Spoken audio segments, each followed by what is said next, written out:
श्री स्वामी समर्थ.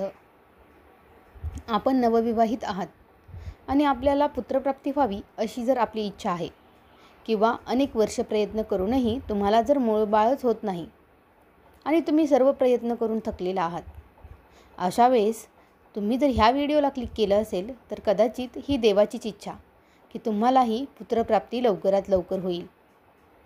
व्हिडिओला तुम्ही शेवटपर्यंत नक्की ऐका आणि तुमच्या इतक्या वर्षांची जे तुम्ही वाट पाहत आहात त्याचं उत्तर तुम्हाला ह्या व्हिडिओमध्ये मिळेल.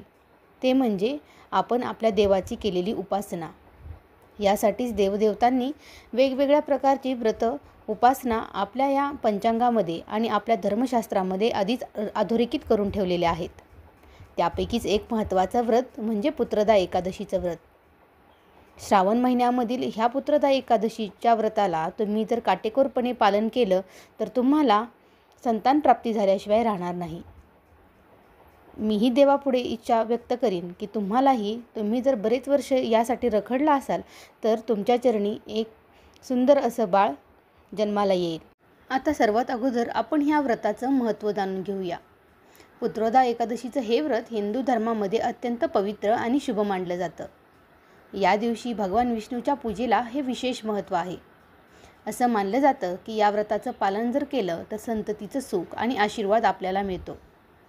ज्या विवाहित जोडप्यांना संतती सुखाची इच्छा असते त्यांनी या दिवशी अवश्य हे व्रत करावं. संततीच्या इच्छेने हे व्रत पाळल्यास भगवान विष्णूचा परम आशीर्वाद आपल्याला प्राप्त होतो. पुत्रदा एकादशी ही वर्षातून 2दा येत असते. या व्रताचं धार्मिक महत्त्व खूप जास्त आहे. ज्योतिषी तर सांगतात की पुत्रदा एकादशी वर्षातून 2दा म्हणजेच पौष आणि श्रावण महिन्यामध्ये पाळली जाते. हे व्रत कुटुंबाच्या समृद्धीसाठी आणि कल्याणासाठीच बनवलेलं आहे. यंदाची पुत्रदा एकादशी ही मंगळवारी 5 ऑगस्ट 2025ला असणार आहे. याची पराणा वेळ ही 6 ऑगस्ट सकाळी 6:02 सुरू होणार आहे आणि द्वादशीचा शेवटचा क्षण हा 3:38 दुपारी असणार आहे.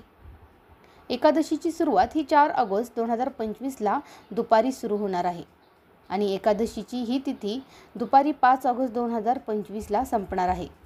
ज्या दिवशी पुत्रदा एकादशी असणार आहे त्या दिवशी तुम्हाला मंगळागौरीचं व्रत देखील आहे. त्यामुळं हा योग तर अत्यंत दुर्लभ असा आहे. त्यामुळं तुम्ही ह्या वर्षीची पुत्रदा एकादशी तर अजिबातच चुकवू नका. हिंदू धर्मामध्ये जन्म आणि मृत्यूच्या वेळा ह्या ठरलेल्या आहेत. ह्या सर्व संस्कारांना खूप जास्त महत्त्व दिलं गेलेलं आहे. मृत्यूच्या वेळी काही महत्त्वाचे संस्कार आपल्याला माहीत आहेत जे फक्त पुत्राद्वारे केले जातात. मुलाच्या अंत्यसंस्कारानेच आईवडिलांच्या आत्म्याला मोक्ष मिळत असतो. आईवडिलांचा मृत्यूनंतर श्राद्धाचे नियमित विधीही पुत्र करतो. असं मानलं जातं की श्राद्ध केल्याने मृत व्यक्तीच्या आत्म्याला समाधान मिळते. ज्या जोडप्यांना आपल्या मुलाचं सुख मिळत नाही ते खूप अस्वस्थ राहतात. पुत्रप्राप्तीसाठी पुत्र एकादशीचं व्रत केलं जातं आणि हे व्रत ज्या जोडप्यांना मुलगा होत नाही त्यांच्यासाठी अत्यंत महत्त्वाचं आहे.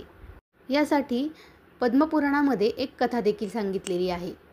ही आहे द्वापार युगातली की द्वापार युगामध्ये महिष्मतीपुरीचा राजा महिजित हा शांत आणि धर्मनिष्ठ होता, पण तो निपुत्रिक होता. जेव्हा राजाच्या शुभचिंतकांनी महामुनी लोमेश यांना हे सांगितले तेव्हा त्यांना सांगितले की राजन हा त्याच्या मागील जन्मातील एक अत्याचारी आणि धनहीन वैश्य होता. या एकादशीच्या दिवशी दुपारी तो तहानेने व्याकुळ झालेल्या एका जलकुंभामध्ये पोहोचला. तेव्हा एक तहानलेली गाय त्रस्त होती. त्याला पाणी पिताना पाहून त्याने थांबवले आणि स्वतः पाणी पिऊ लागला. राजाचं हे कृत्य धर्मानुसार नव्हतं. मागील जन्मी त्याने केलेल्या सत्कर्माचं फळ म्हणून तो पुढच्या जन्मी राजा झाला, पण त्या एका पापामुळं तो निपुत्रिक आहे. फक्त महामुनींनी सांगितलं की राजाच्या सर्व हितचिंतकांनी श्रावण शुक्ल पक्षातील एकादशी तिथीला हे व्रत पाळले आणि त्याचे पुण्य राजाला दिले तर त्याला नक्की संतान प्राप्त होईल. अशा रीतीनं ऋषींच्या सांगण्याप्रमाणे जेव्हा राजाने प्रजेसह हे व्रत पाळलं त्यामुळं काही काळानंतर राणीने एका तेजस्वी पुत्राला जन्म दिला. तेव्हापासून ही एकादशी ही पुत्रदा एकादशी म्हणून ओळखली जाते आणि पुत्रदा म्हणजेच पुत्र देणारा. आता ह्या व्रताची उपासना तुम्हाला पुढील पद्धतीनं करायची आहे. हे व्रत पाळणाऱ्यांनी सकाळी स्नान करून स्वच्छ वस्त्र परिधान करून श्रीहरीचं ध्यान करायचं आहे. सर्वात प्रथम तुम्हाला भगवान नारायणाची पूजा उदबत्ती इत्यादींनी करावी. त्यानंतर तुम्हाला फळे, फुले, नारळ, सुपारी, लवंग, मनुका, आवळा इत्यादी श्रीहरींना अर्पण करायचं आहे. दिवसभर उपवास करायचा आहे. उपवास केल्यानंतर तुम्हाला संध्याकाळी एक कथा ऐकून त्यानंतर तुम्हाला फळं खायची आहेत. हे व्रत तुम्हाला संध्याकाळी ह्याचं उपवासाचं पारण करायचं. ह्या व्रताच्या प्रभावाने निपुत्रिक व्यक्तीला अपत्यप्राप्ती होईल. जे जोडपे हे व्रत भक्तिभावाने पाळेल त्यांच्या वैवाहिक जीवनातील संकट नष्ट होतील. आणि एकादशीचं व्रत मोडणं याला आपण पारण असं म्हणतो. त्यालाच आपण उपवास सोडणं असं देखील म्हणतो. हे व्रताच्या दुसऱ्या दिवशी सकाळी करायचं आहे, ज्याचा मुहूर्त मी तुम्हाला व्हिडिओच्या सुरुवातीला सांगितलेला आहे. जर द्वादशी तिथी सूर्योदयापूर्वी संपली तर एकादशीचा उपवास हा सूर्योदयानंतर केला जातो. द्वादशी तिथीच्या आत पारण न करणं म्हणजे पाप केल्यासारखंच आहे, कारण तुमची एकादशी त्यावेळी मान्यच होत नाही. त्यानंतर एकादशीचं व्रत हे हरिवास दरम्यानही करू नये. उपवास करणाऱ्या भक्तांनी उपवास सोडण्यापूर्वी हरिवास संपण्याची वाट पाहावी. हरिवासार हा द्वादशी तिथीचा पहिला 1/4 कालावधी आहे. उपवास सोडण्याची सर्वोत्तम वेळ म्हणजे पहाटे.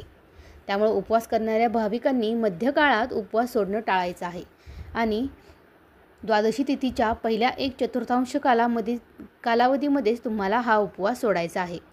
आता अनेक वेळा लोकांचं एकादशीचं व्रत हे चुकून मोडलं जातं. त्यामुळं व्यक्तीच्या मनामध्ये अनेक प्रकारचे विचार येतात. तर जाणून घ्या की या दिवशी व्रत मोडलं तर तुम्हाला काय करायचं आहे. तर हिंदू धर्मग्रंथानुसार काही कारणानं तुमचं एकादशीचं व्रत जर मोडलं तर तुम्हाला भगवान विष्णूची पूजा करताना क्षमा आणि प्रार्थना करायची आहे. आपली चूक मान्य करायची आहे आणि भविष्यात अशी चूक न करण्याचा संकल्प ह्याच वेळी तुम्हाला घ्यायचा आहे. एकादशीचं व्रत मोडलं तर तुम्ही पुढील गोष्टी करू शकता. सर्वात अगोदर तुम्हाला पुन्हा एकदा स्नान करायचं आहे. भगवान विष्णूला दूध, मध आणि दह्यानं अभिषेक करायचा आहे. भगवान विष्णूची षोडशोपचार पूजा करून तुम्हाला क्षमतेनुसार दान करायचं आहे. उपवास सोडल्यानंतर आपल्या क्षमतेनुसार तुळशीच्या माळेने भगवान विष्णूंच्या द्वादशाक्षर ओम नमो भगवते वासुदेवाय या मंत्राचा जप करायचा आहे आणि किमान 11 माळ जप केल्याची तुम्हाला यावेळी खात्री करायची आहे. आणि यासोबतच अगदी तुम्हाला प्रायश्चित्त घ्यायचं असेलच तर निर्जला एकादशीप्रमाणे तुम्ही या दिवशी देखील बिना पाण्याचे असे व्रत म्हणून ही एकादशी नंतरची राहिलेली उरलेली जी वेळ आहे तेवढी पाळू शकता. त्या नियमांचं पालन तुम्ही ह्या एकादशीला देखील करू शकता. अशा पद्धतीने तुमची पुत्रदा एकादशी तुम्ही सुरुवातीपासून शेवटपर्यंत व्यवस्थित पालन करायची आहे.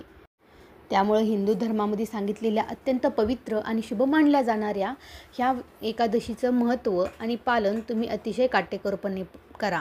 ज्या विवाहित जोडप्यांना संतती सुखाची इच्छा आहे त्यांनी हे व्रत अवश्य ठेवा आणि संततीच्या इच्छेने हे व्रत पाळल्यास भगवान विष्णूंचा परम आशीर्वाद तुम्हाला नक्की प्राप्त होईल. वर्षातून 2दा येणारी ही एकादशी आता पुढच्याच महिन्यात आहे.